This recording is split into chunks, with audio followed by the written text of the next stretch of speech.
November 24, 1942. 6 a.m. 6th Army Headquarters, Stalingrad Pocket. A radio operator decodes an incoming telegram from Führer headquarters. The message is brief. 3 words determine the fate of 290,000 German soldiers. Festung Stalingrad halten, hold Fortress Stalingrad. General Feldmarschall Friedrich Paulus reads the order.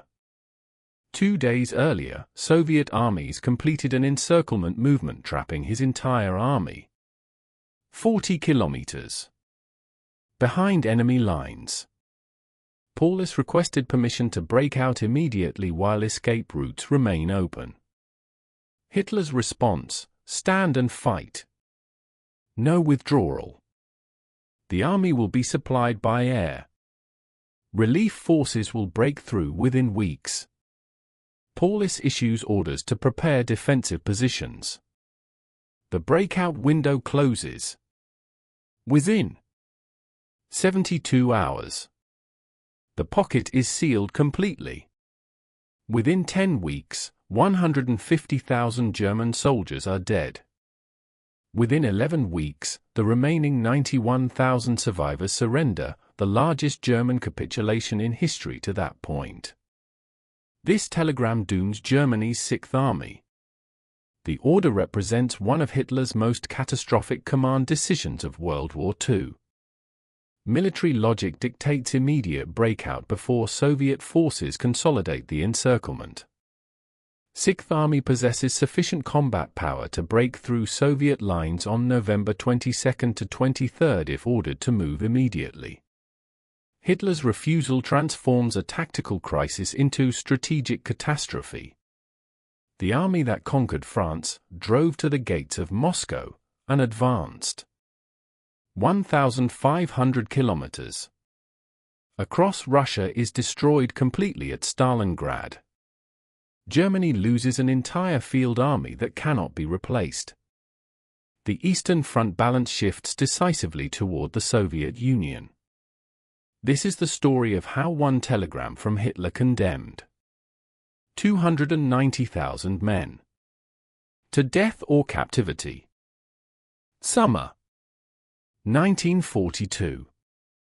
Germany launches Case Blue, the strategic offensive aimed at conquering southern Russia, securing Caucasus oil fields, and cutting Soviet supply lines along the Volga River. At the offensive spearhead, General Feldmarschall Friedrich Paulus's 6th Army. Paulus, 52 years old, is a career staff officer who helped plan the 1940 invasion of France. Methodical and detail-oriented, he's never held independent field command until appointed to 6th Army in January 1942. He believes in following orders precisely. He trusts Hitler's strategic judgment completely. He's certain Stalingrad will fall by October 1942. 6th Army comprises 22 divisions, approximately 270,000 combat troops supported by Romanian and Italian Allied forces protecting the flanks. The army advances 600 kilometers from its June starting positions to reach Stalingrad's outskirts by August. Hitler orders Stalingrad captured to secure the Volga River and deny the Soviets this critical industrial and transportation hub. September-November 1942.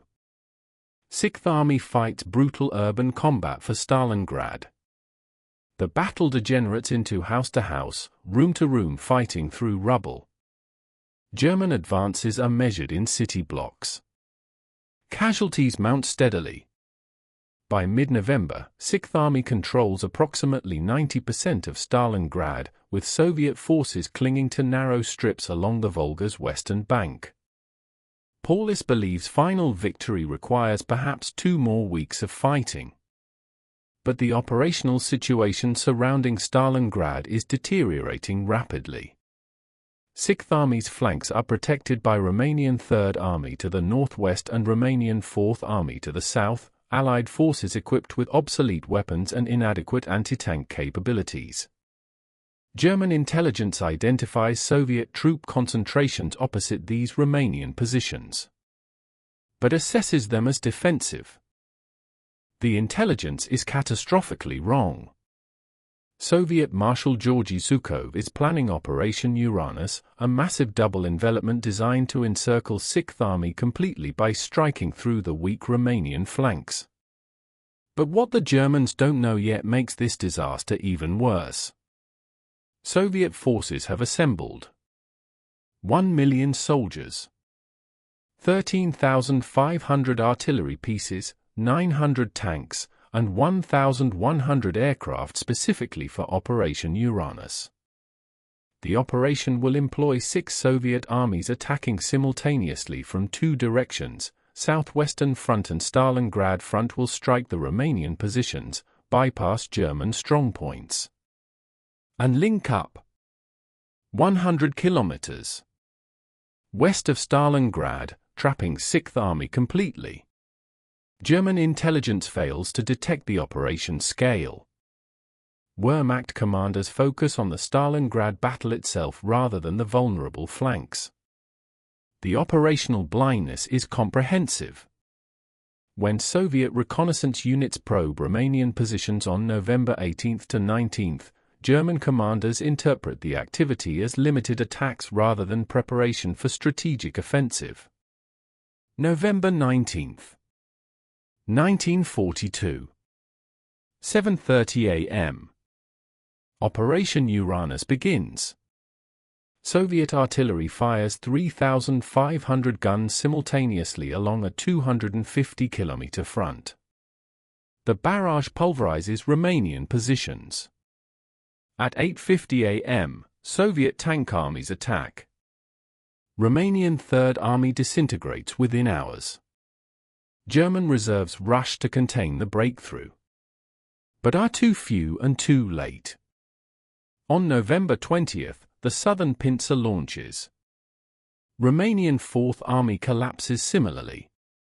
Soviet tank spearheads drive deep into the German rear, bypassing resistance, racing to link up.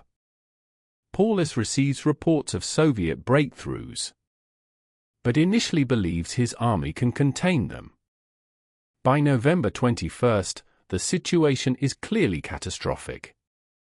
Soviet tank columns are 60 kilometers behind Sixth Army's positions, cutting supply lines and encircling the entire force. On November 22, Soviet forces link up at Kalak, 100 kilometers west of Stalingrad. The encirclement is complete. Sixth Army, 290,000 soldiers, in 22 divisions, is trapped. November 22, 1942. Morning. Paulus confronts the reality of encirclement. His army holds a pocket approximately 50 kilometers east-west by 40 kilometers north-south centered on Stalingrad. Soviet forces surround the pocket completely. German supply lines are cut. The army possesses approximately 10 days of ammunition and 8 days of food at current consumption rates. Paulus convenes his corps commanders, General der Panzertruppe Walther von Seydlitz-Kurzbach, LI Corps, General der Artillerie Karl Strecker, 11 Corps, General der Infanterie Hans Valentin Hube, 14 Panzer Corps, and others. The consensus is immediate and unanimous: breakout now while combat power remains sufficient. Seydlitz argues most forcefully, we must attack southwest immediately. Every hour of delay strengthens the Soviet ring and weakens our breakout capability. Paulus agrees tactically, but lacks authority to order withdrawal without Hitler's explicit permission. At 10 a.m., Paulus radios Führer headquarters requesting permission to break out toward German lines. 100 kilometers southwest. The request reaches Hitler at the Wolf's Lair in East Prussia. Hitler's senior military advisors deliver conflicting recommendations. General Feldmarschall Wilhelm Keitel, Chief of the Armed Forces High Command, urges breakout authorization immediately. Generaloberst Kurt Zeitzler, Army Chief of Staff, calculates that 6th Army can break through Soviet encirclement if ordered to move within 48 hours, but will lack supplies for sustained movement beyond 72 hours. But Reichsmarschall Hermann Göring intervenes decisively. Göring, commander of the Luftwaffe, promises Hitler that air supply can sustain 6th Army indefinitely inside the pocket. Göring claims the Luftwaffe can deliver 500 tons of supplies daily, the minimum required to sustain 290,000 troops. Hitler seizes on Göring's promise. A breakout abandons Stalingrad and represents strategic retreat. A stand-fast order maintains the position and ties down Soviet forces.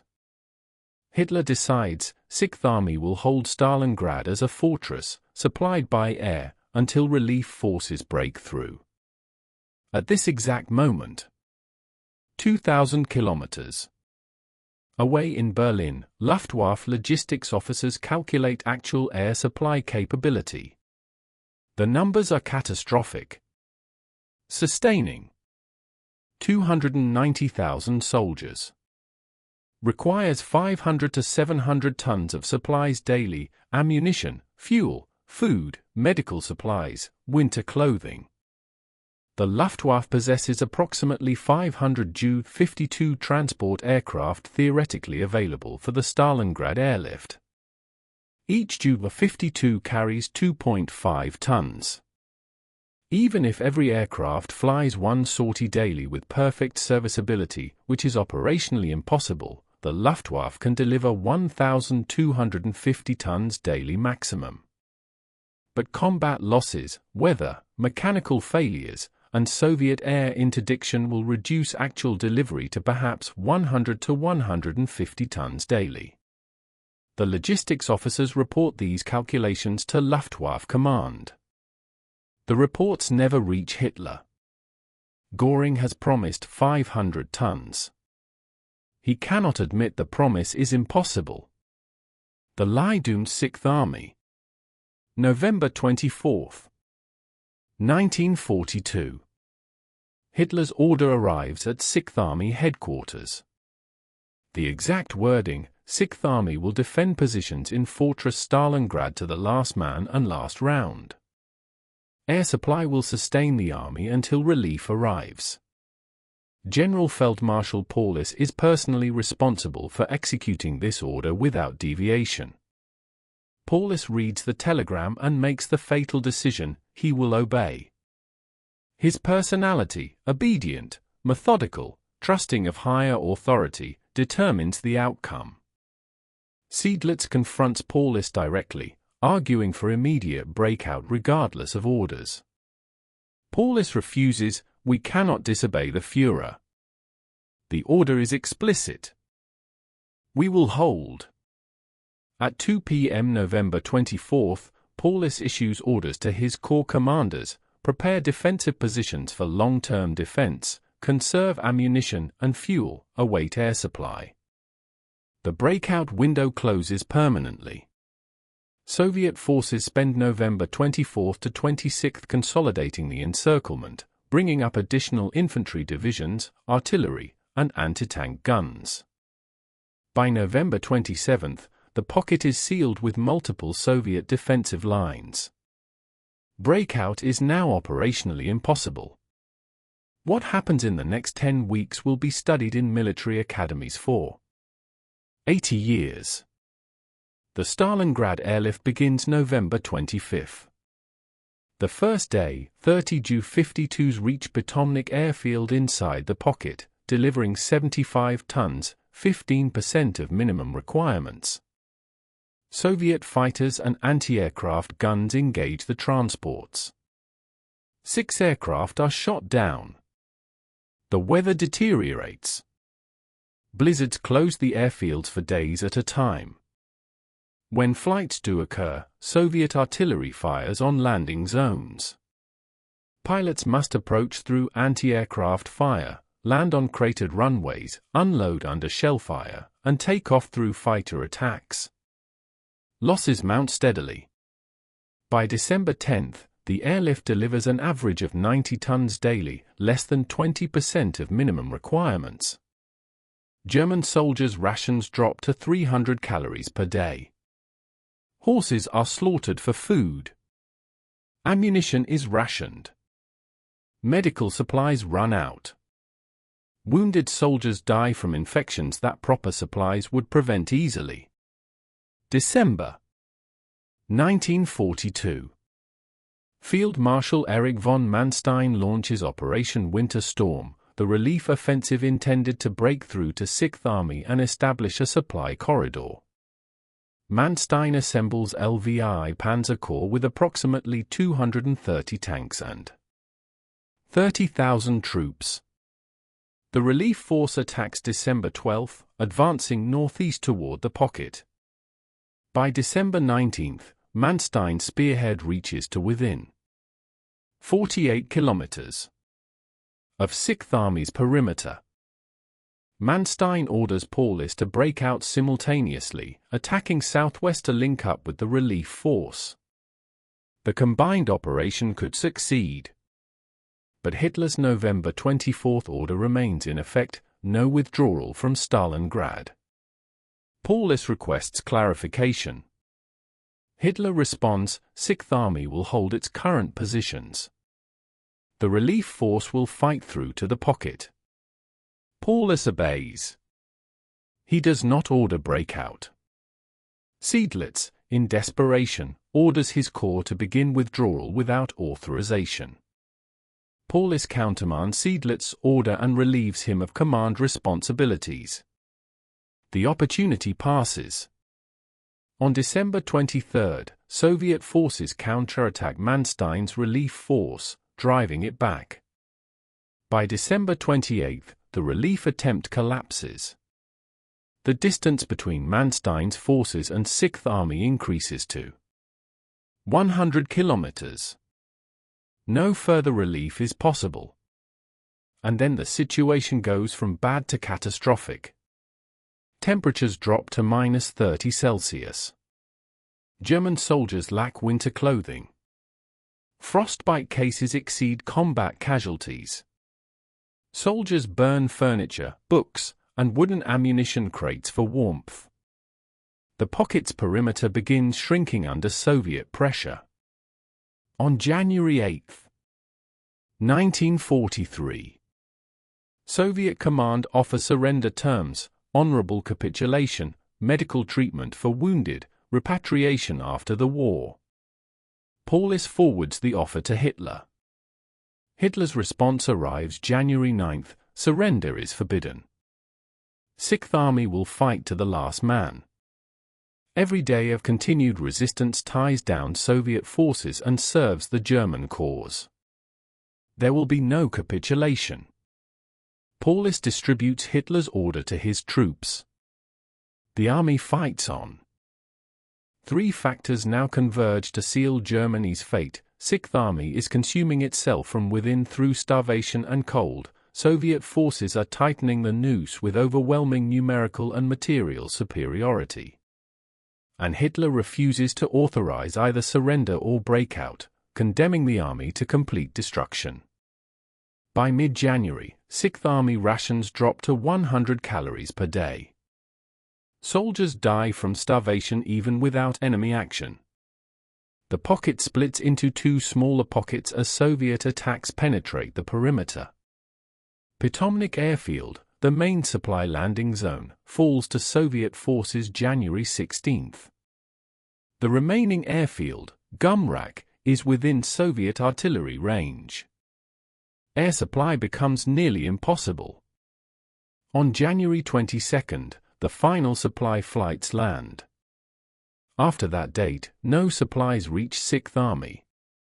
The Army has 3 days of ammunition remaining. January 26, 1943. Soviet forces split the Stalingrad pocket into 2 isolated sectors, a northern pocket around the tractor factory and a southern pocket around the city center. Communication between pockets ceases. Each fights independently. 6th Army has effectively ceased to exist as a coherent military formation. Individual units hold isolated strongpoints without ammunition resupply or food. Soldiers eat leather belts, boil wallpaper paste, and scavenge frozen corpses for clothing. Medical facilities are overwhelmed. Approximately 25,000 wounded. Soldiers lie in unheated cellars without medical supplies, anesthesia, or hope of evacuation. Wounded soldiers freeze to death overnight. The German positions are defended not by combat-effective troops, but by starving, frozen men too weak to retreat even if ordered. January 30, 1943. Hitler promotes Paulus to General Feldmarschall, the highest Wehrmacht rank. The promotion arrives by radio. Hitler's message emphasizes that no German field marshal has ever surrendered. The implication is explicit: Paulus must either fight to death or commit suicide. The promotion is Hitler's final attempt to prevent 6th Army's capitulation. Paulus understands the message, but lacks physical capability to continue resistance. On January 31, Soviet forces stormed the Univermag department store in central Stalingrad, Paulus's final headquarters location. Soviet infantry descend into the basement. They find Paulus with his staff officers. A Soviet lieutenant demands surrender. Paulus, after 48 hours, without sleep, responds, "I surrender myself. I do not surrender the army." Individual units will decide their own actions. This distinction is meaningless. Paulus is captured. His staff is captured. The southern pocket collapses within hours. Approximately 91,000 German soldiers surrender on January 31 to February 1. The northern pocket, commanded by General Strecker, fights on until February 2. Strecker's forces number approximately 11,000 troops. Reduced from original 40,000 through combat losses and starvation. They possess no food, minimal ammunition, and no medical supplies. On February 2, Soviet forces overrun the final positions. Strecker surrenders his remaining troops. The Battle of Stalingrad ends. Total German casualties, approximately 150,000 killed. In combat or dead from starvation, cold, and disease, approximately 91,000 captured. Of the captured soldiers, approximately 6,000 survive Soviet captivity and returned to Germany after the war. The remaining 85,000 die in Soviet prisoner of war camps from typhus, dysentery, and continued malnutrition. The human cost transcends statistics. German Lieutenant Wilhelm Hoffmann's diary, recovered after his death, records the army's deterioration. November 26, we are surrounded. The order is to hold at all costs. The Führer will send relief. December 11, 3 horses slaughtered today. Horse meat the only food. December 26, the horses are gone. We eat whatever can be found. January 11, comrades dying from hunger and cold faster than from Soviet attacks. January 16, too weak to bury the dead. We stack the bodies outside. January 22, I will probably die here. The order to hold has killed us. Hoffmann dies January 26. His body is never recovered. Similar stories repeat across 290,000 men. The telegram that ordered stand and fight condemned them individually to death, starvation, or permanent captivity. Paulus's capture and Sixth Army surrender represent the largest German capitulation in history to that point, a record that stands until Germany's final surrender in May 1945. Hitler's reaction to news of the surrender is volcanic rage mixed with bewilderment. He rages at military staff. How could Paulus surrender? I promoted him to field marshal specifically to prevent this. He should have shot himself rather than surrender. General Oberst Zeitzler responds, Paulus was too weak from starvation to hold a pistol. The entire army was starving. They fought for 10 weeks without adequate food or ammunition. They had no choice. Hitler refuses to accept this. He declares Paulus a traitor and orders his family placed under Sippenhaft, kin liability, effectively house arrest. The propaganda ministry is forbidden to mention Sixth Army surrender. German radio announces that Sixth Army fought to the last man. The lie is maintained for months. Soviet victory at Stalingrad transforms the Eastern Front's strategic balance permanently. Germany loses an entire field army that represented approximately 8% of total Wehrmacht Eastern Front combat power. The loss includes 22 divisions, approximately 900 tanks, 1,800 artillery pieces, 10,000 trucks, and irreplaceable trained personnel. Germany can replace equipment through production. Germany cannot replace 150,000 dead and 91,000 captured soldiers, especially not the officers and NCOs who possessed 2 years of combat experience. The capture of an entire field army including its commanding field marshal represents unprecedented defeat for Wehrmacht, an army that prided itself on offensive victories and successful withdrawals. The psychological impact across German forces is profound. If Sixth Army, the conqueror of France, the spearhead of Operation Barbarossa, can be destroyed completely, then every German soldier understands, Germany can lose this war. The immediate strategic consequences of Stalingrad extend far beyond the pocket itself. Soviet forces, emboldened by victory, launch massive winter offensives across the entire Eastern Front. The momentum shifts decisively.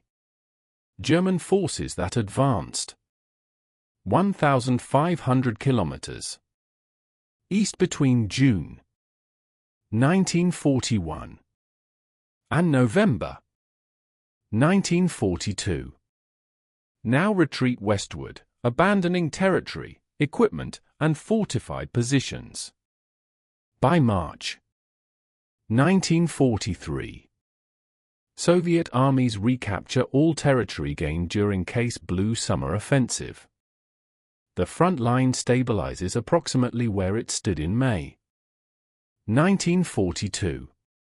Germany's entire 1942 strategic offensive has achieved nothing except catastrophic losses.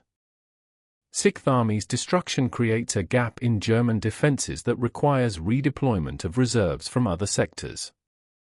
The ripple effects cascade across the entire theater.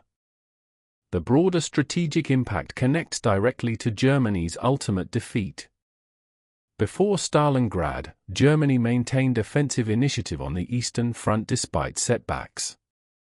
After Stalingrad, Germany fights defensively for the war's remainder. British historian Anthony Bever argues, Stalingrad marked the psychological turning point of World War II in Europe. The myth of Wehrmacht invincibility died in the rubble of the city. Soviet forces gained confidence that they could not just survive German attacks, but destroy German armies completely. German forces understood that victory was no longer possible, only survival. American military historian David Glantz writes, the destruction of Sixth Army at Stalingrad represented Germany's first complete operational level defeat on the Eastern Front. Previous retreats could be explained as strategic withdrawals. Stalingrad was unambiguous catastrophic defeat with no mitigating factors. The loss demonstrated that Germany lacked sufficient resources to sustain offensive operations while defending against Soviet counteroffensives. German General Friedrich von Mellenthin wrote in his post-war memoir, "Stalingrad was the turning point." After November 1942, every German soldier knew we were fighting for survival, not victory. The comparative failure scale places Stalingrad as Germany's most catastrophic single battle defeat of World War II when measured by troops lost and strategic consequences combined. Comparison with other German disasters illustrates the magnitude. At the Falaise Gap in August 1944, Germany loses approximately 50,000 soldiers. Killed and captured, a major tactical defeat. At Kursk in July 1943, Germany loses approximately 50,000 casualties and fails to achieve objectives, a major operational defeat. At Stalingrad, Germany loses 150,000 dead and 91,000 captured from a single army, a strategic catastrophe that shifts the entire war's momentum. Only the final Soviet offensive in 1945 produces comparable German casualties. But by that point Germany is already losing on all fronts. Stalingrad occurs when Germany still possessed theoretical capability to achieve stalemate. The defeat removes that possibility permanently. If Hitler had authorized Sixth Army's breakout on November 22 to 23, 1942, military analysts calculate the probable outcome differently. The army possessed sufficient combat power to break through Soviet encirclement during the 48-hour window when Soviet forces were still consolidating positions. The breakout would have cost approximately 30,000 casualties, but would have preserved 220,000 troops, who could have reformed as combat-effective units.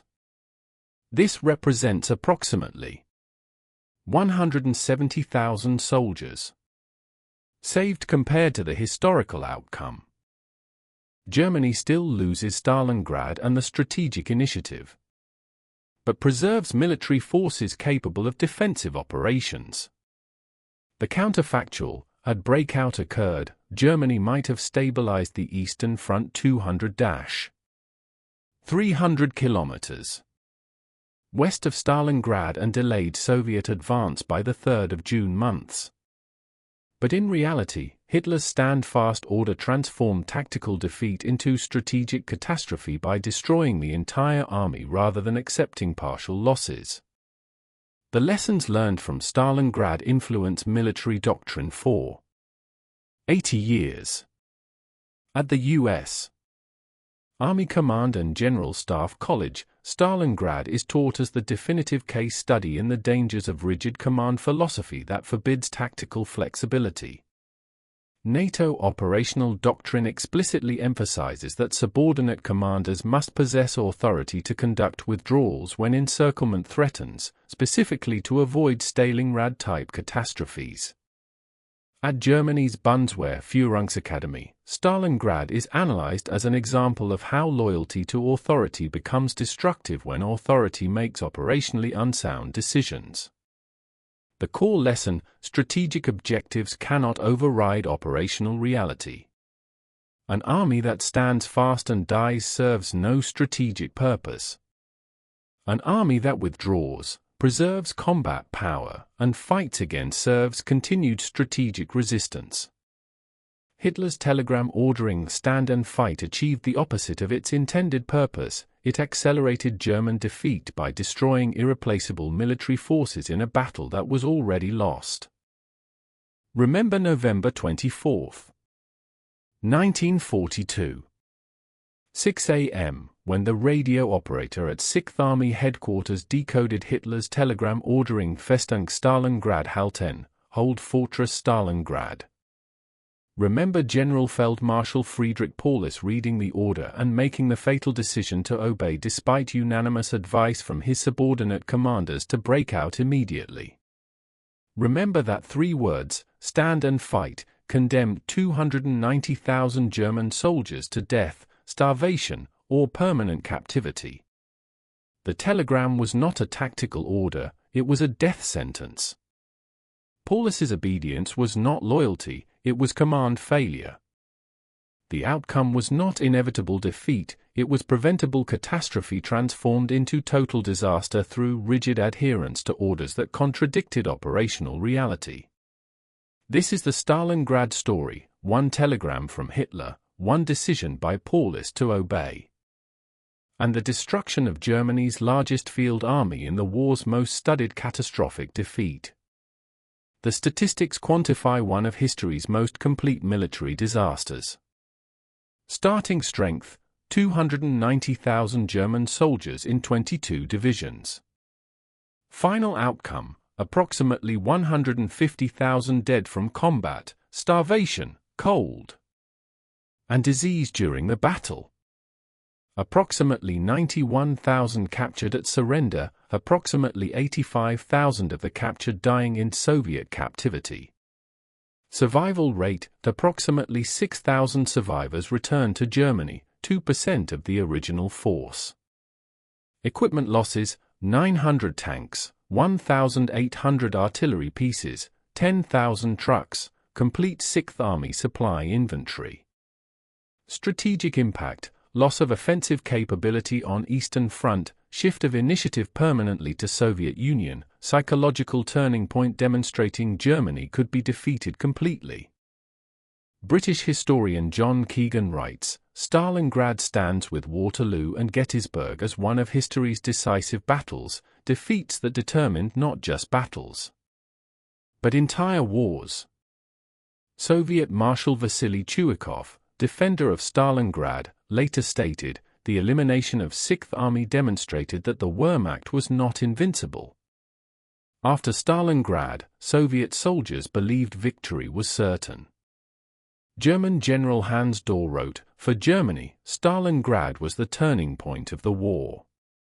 Today, Stalingrad is taught in military academies worldwide as the definitive case study in the catastrophic consequences of command rigidity and the strategic importance of preserving forces over holding terrain. At West Point, instructors analyze how Hitler's political considerations, refusing to abandon a city bearing Stalin's name, overrode operational military logic with devastating consequences. At Sandhurst, Stalingrad illustrates the danger of promises that cannot be fulfilled. Göring's air supply guarantee doomed 6th Army when reality proved the promise impossible. At the German War College, the battle is studied as an example of how military professionalism requires subordinate commanders to question orders that will result in unnecessary troop losses, even when questioning authority contradicts military culture. The fundamental lesson remains relevant in contemporary military operations. Commanders must balance obedience to authority with responsibility for the lives of soldiers under their command. When orders guarantee catastrophic outcome, professional military judgment requires commanders to voice objections and, if necessary, disobey. Paulus's tragedy was not that he faced an impossible situation, but that he possessed authority to prevent the catastrophe and chose obedience over saving his army.